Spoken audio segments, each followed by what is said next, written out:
Have you ever noticed how the world expects us to just quietly slow down once we cross 65? They expect us to take a back seat. But I know you. You are not ready for the back seat. You want to keep your freedom. You want to stay in your own home, on your own terms. And the truth is, maintaining that independence is not just about having good genes. Medical experts tell us that if you are in your 70s or 80s and you can still do 8 specific things, you are completely defying the odds. You are what I call a rare gem. A rare gem. Most folks our age really struggle with these everyday tasks. But if you can check all 8 off this list today, your body and mind are in absolutely incredible shape. Are you one of them? Let's find out. Grab a warm cup of coffee, settle in, and let's count them down together. Number 1. Balancing on one leg for at least 10 seconds. 10 seconds. Just 10 seconds. It sounds so simple, doesn't it? But if you are in your 70s or 80s and you can stand on one leg, completely unsupported for a full 10 seconds, you are demonstrating something truly incredible. That is huge. You see, balance is often the very first thing to quietly slip away as we gather more candles on our birthday cake. We might not even notice it at first, but a loss of balance usually comes from a mix of things. Our leg muscles might not be quite as strong as they used to be, and the little sensory signals from our feet to our brain get a little bit slower. But if you can hold that one-legged pose, your brain and your muscles are communicating beautifully. They are talking to each other, loud and clear. Doctors call this proprioception. That is just a fancy medical word for your body's internal GPS. It means your body knows exactly where it is in space. And why does this make you a rare gem? Because having this kind of balance is one of the most powerful ways to predict a long, healthy life. It means you are drastically reducing your risk of falling. And we all know how important that is. Staying on our feet means staying in our own homes. It means keeping our freedom. So, how do we practice this? How do we maintain it? It is all about building it into your everyday routine. Tomorrow morning, when you are standing at the bathroom sink brushing your teeth, try lifting 1 foot, just an inch or 2. Now, listen to me carefully. Safety always comes first. Always. Keep your hand right there, hovering over the counter, or hold onto a sturdy chair. If 10 seconds feels impossible right now, that is perfectly fine. Just lift your heel off the floor while keeping your toes down. Do that while you are waiting for the microwave to beep or while you are watching the evening news. Slowly, week by week, you will feel yourself getting steadier. You will feel grounded. You will feel strong. Number 2, transitioning from the floor to a standing position without support. In the medical world, they call this the sitting rising test, but let's just call it what it is. It is the ability to get down onto the floor, maybe to pick up a dropped pen or to play with a grandchild's toy, and then get right back up again. And the real trick? Doing it without using your hands or your knees to push yourself up. If you can do this in your late 70s, wow, you are the definition of physical youthfulness. For most people our age, this is a very rare ability. The floor can feel like it is a mile away sometimes. Getting down and up requires a beautiful combination of things. You need lower body strength, you need flexibility in your hips and knees, and you need rock-solid core stability. If you can stand up from the floor without holding onto a coffee table or a sofa, it means your joints are supple. It means your muscles are powerful enough to lift your entire body weight straight up against gravity. That is the ultimate key to living independently at home. It means you are the master of your own environment. But what if you aren't quite there yet? How do you get better at this? You do not have to start on the floor. In fact, please don't start on the floor if you aren't comfortable. Start with your favorite sturdy dining room chair. Sit near the edge of the seat. Cross your arms over your chest. Now, lean forward slightly and use your leg muscles to push yourself up to a standing position. Then, slowly, very slowly. Lower yourself back down. We call these sit-to-stands. Do a few of these a day. Over time, you can practice lunges, taking it one step at a time, letting your legs remember how strong they really are. But I want to pause here and remind you of something very important. Everybody is different. If you have a history of hip replacements, knee issues, or back pain, always check with your doctor before you try any new floor exercises. Please be kind to your body. Becoming a rare gem isn't about being perfect. It is about waking up every day and deciding to move. It is about celebrating what your body can do today and gently nudging it to be a little bit stronger for tomorrow. You have lived a rich, beautiful life. You have gathered so much wisdom. Now, let's make sure your body stays strong enough to carry that wisdom for many, many years to come. Number 3, walking briskly for 30 minutes without getting winded. Now, a lot of folks our age take a daily walk, and walking of any kind is a wonderful thing, but doing it briskly, that is something else entirely. That makes you a rare gem. What exactly do I mean when I say briskly? Well, it means you have a little pep in your step. It is a pace where you can comfortably chat with your walking buddy about the weather or what you watched on television last night. But you cannot sing a Frank Sinatra song. You just don't have the breath to sing. That is the sweet spot. If you can hold that steady, brisk pace for 30 whole minutes, you are showing off a highly functioning cardiovascular system. Your heart and your lungs are working together like a beautiful, well-oiled machine. They are pulling in fresh air and delivering oxygen straight to your muscles, exactly when you need it. Maintaining this kind of stamina is like wearing a suit of armor. It helps keep chronic troubles like high blood pressure and type 2 diabetes far away from your front door. It keeps your bones dense and strong, and honestly, it just makes you feel good. It releases those natural endorphins in your brain that lift your spirits and clear away the mental fog. So, how do we get there? Consistency. Consistency is your very best friend. If walking for 30 minutes straight feels like climbing a mountain right now, please do not worry. You do not have to do it all at once. Break it up. Take a 10-minute stroll after your morning oatmeal. Take another 10 minutes after lunch, and a final 10 minutes before the sun goes down. Location matters too. Find a local park with paved, even trails, or if the summer heat is just too much, or the winter ice is too slippery, head over to the local indoor mall. Mall walking is a great American tradition for a reason. The floors are flat, it is safe, and the air conditioning is always perfect. And please, do yourself a huge favor. Invest in a truly good pair of walking shoes. A solid, supportive pair of sneakers might cost you $80 or maybe $100. But trust me, spending that money on good shoes is the best investment you can make to protect your knees and your back. Number 4, mastering new technology or complex skills. This one is all about the mind. You see, cognitive rare gems are the folks who completely refuse to say one specific sentence. I am too old to learn that. They just refuse to say it. And that mindset is incredibly powerful. Maybe it is figuring out a new application on your smartphone. Maybe it is picking up a guitar for the very first time. Or maybe it is trying to learn a few words of Italian before a dream vacation. Whatever it is, when you engage in something new and difficult, you are doing something magical inside your head. You are actually building brand new neural pathways. The medical folks call this neuroplasticity. I just call it keeping the lights turned on bright.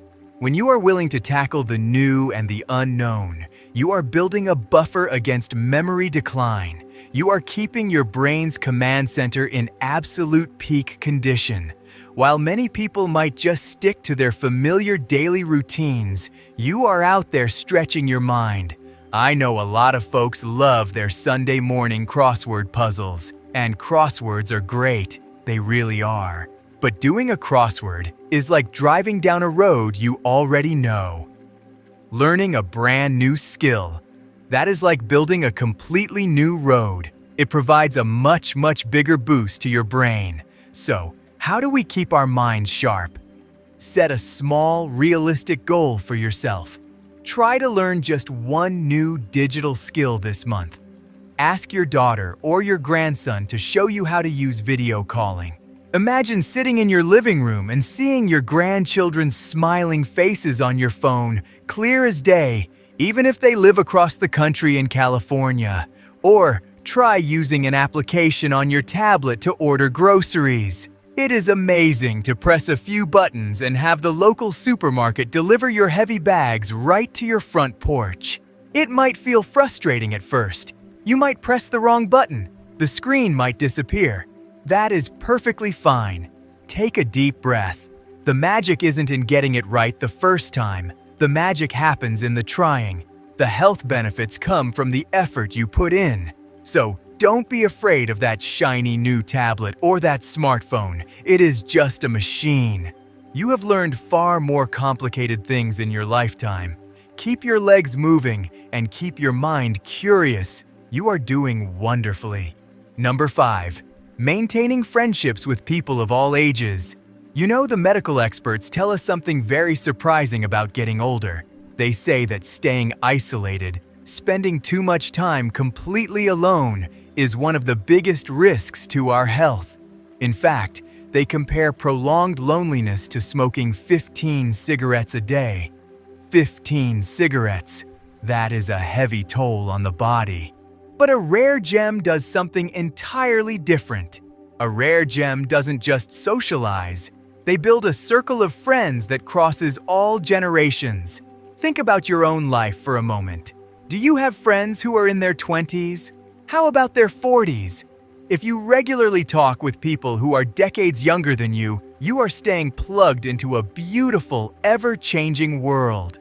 These younger friends keep us feeling vibrant. They keep our vocabulary fresh. They introduce us to new ideas, and more importantly, they give us a deep sense of purpose.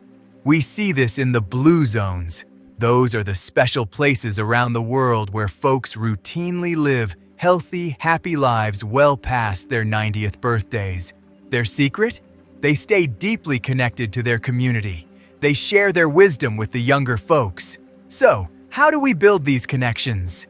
It is easier than you might think. Shared interests are the absolute best bridge across any age gap. Consider joining a local community garden. You will find folks of all ages out there in the sunshine, planting tomatoes and pulling weeds. You can share your gardening secrets with a young mother who is just learning how to grow vegetables. Or simply start right in your own neighborhood. Next time you see the young man next door mowing his lawn, walk over to the fence. Give him a wave. Strike up a conversation. You don't have to force it. Just be your warm, authentic self. Those little moments of connection are pure gold for your health. Number 6. Performing daily tasks that require fine motor skills. Can you still thread a sewing needle? When you put on your sneakers for your morning walk, can you tie your shoelaces easily? What about standing at the kitchen counter? Can you peel a potato for Sunday dinner without struggling? If you answered yes to these questions, you are doing remarkably well. These tasks seem so small, so ordinary, but they require fine motor control. They require perfect coordination between your hands and your eyes. And sadly, that delicate coordination is something that often slips away as the years go by. Maintaining this kind of dexterity means something wonderful. It means you are still the boss. You are the master of your own home. Being able to use your fingers nimbly allows you to handle everything in your daily life. You can manage your own daily vitamins and medications. You can button your favorite shirt. You can brush your hair and keep yourself looking sharp. It is a clear sign that your nervous system is healthy and that you have preserved the tiny, intricate muscles in your hands and wrists. So, how do we keep our hands strong and steady? Keep them busy. Keep them moving. If you enjoy knitting or crocheting, keep doing it. Making a warm blanket for a grandbaby is wonderful for your heart, and it is a fantastic workout for your fingers. If you enjoy painting or woodworking out in the garage, keep at it. Even a good old-fashioned game of cards works wonders. Sit down at the kitchen table with a friend and shuffle a deck of cards. Play a game of rummy or solitaire. Picking up and holding those thin cards keeps your fingertips sensitive and strong. And here is a simple trick you can do anywhere. Get one of those soft foam stress balls. Keep it right next to your favorite armchair in the living room. While you are watching the evening news, just gently squeeze the ball a few times with each hand. It is simple, it is easy, but it maintains your grip strength beautifully. Taking care of these little details today guarantees your freedom for tomorrow. You are doing a wonderful job. Let's keep going. Number 7. Recovering quickly from minor illnesses or stress. Resilience. That is the magic word here. Resilience. It is the beautiful ability to simply bounce back. Think about a 20-year-old for a moment. A young person catches a winter cold on a Friday, and by Monday morning, they are perfectly fine. They are back to work, full of energy. For most folks in their 70s, a winter cold is a much heavier burden. It can linger for weeks. It can make you feel completely drained. But if you are a rare gem, your body tells a different story. A rare gem is someone whose immune system and mental outlook allow them to recover much faster than the average senior. If you catch a seasonal bug and you are back on your feet in just a few days, your biological systems are remarkably robust, and it is not just about physical illness. It is about life stress, too. Life is full of surprises. Maybe your refrigerator suddenly stops working right before Thanksgiving. Maybe you get a confusing bill in the mail. If you can handle a stressful week without letting it completely drain your energy, you have built up a wonderful reserve. You have a physical and emotional savings account. And how did you build that savings account? Through years of taking good care of yourself. So, how do we keep this immune system strong? How do we maintain this resilience? It starts at the very end of your day. It starts with sleep. We need to prioritize something doctors call sleep hygiene. Make your bedroom a true sanctuary. Keep the air conditioning set nice and cool, maybe around 68 degrees. Draw the curtains tight so the room is dark and peaceful. Good sleep is when your body repairs itself. Next, look at your dinner plate. Fuel your immune system with bright, colorful vegetables from the grocery store. Carrots, spinach, sweet potatoes. Add some lean proteins like baked chicken or beans. And finally, breathe. When stress hits, your body releases a hormone called cortisol. Too much of it wears you down. So, when the water heater breaks or the traffic is terrible, just sit on your porch for a moment. Close your eyes. Take 3 deep, slow breaths. Remind yourself that it is just a small bump in the road. You can handle it. You always do. Number 8. Practicing genuine optimism and gratitude. Out of everything we have talked about today, this might be the rarest trait of all. It is the ability to maintain a positive, forward-looking mindset. I want to share a piece of science with you, and I want you to really listen to this. Researchers have studied folks who have a positive view of getting older. They studied people who embrace their age instead of fighting it. Do you know what they found? Those folks live an average of 7.5 years longer than people who complain about getting old. 7.5 years! That is almost a whole extra decade, just from changing the way you think. If you can wake up and look at your life with gratitude, if you can find pure joy in the right now, instead of constantly worrying about the past, you possess a powerful psychological shield. The past is already gone. We cannot change it, but today is yours. Having a joyful mindset actually reduces physical inflammation inside your body. It acts like medicine. Plus, let's be honest, being optimistic makes you a magnet. People naturally want to be around someone cheerful. It draws your family to you. It draws new friends to you. It strengthens your social circle. So, how do we train our brains to be more grateful? Start a gratitude journal. It does not need to be fancy. Just buy a simple $2 notebook from the drugstore and keep it on your nightstand. Every morning, before you even turn on the television, write down 3 small things you are thankful for. They don't have to be big things. You can be thankful for the smell of your morning coffee. You can be thankful that the sun is shining. You can be thankful for a warm blanket. And please, do your heart a favor. Limit your intake of negative news. The 24-hour cable news channels are designed to make us feel anxious and worried. You do not need that energy in your living room. Turn off the news. Put on some uplifting music. Play some classic jazz, or maybe some old-time country music that makes you tap your feet. Surround yourself with good books, and most importantly, surround yourself with people who make you laugh out loud. Laughter is, and always will be, the very best medicine. So, there you have it. 8 beautiful signs of a life well lived. If you can do all 8 of these things, you are truly a rare gem. You are a shining example of what it means to age with grace and power. But listen to me, if you can only do a few of them right now, or even just one, do not be discouraged. Life is not a race, it is a journey. Choose just one thing to focus on tomorrow. Maybe you will practice standing on one leg. Maybe you will call an old friend. Every small step you take is a victory. You have a lifetime of wisdom inside you. Keep your body moving, keep your mind curious, and keep your heart full of gratitude. So, how did you do? Did you check off all 8? Or maybe just 3 or 4? Listen to me. Whatever your number is, you are exactly where you need to be.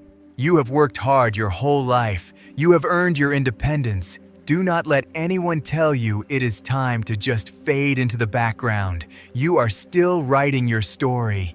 I would love to hear from you today. Truly. Go down to the comments section right now. Tell me which of these 8 things you are going to practice tomorrow. Let's encourage each other. We are in this together. If you enjoyed our coffee chat today, please hit that like button. Subscribe to the channel. Let's keep building this beautiful community of rare gems. Keep moving, keep smiling. I will see you next time.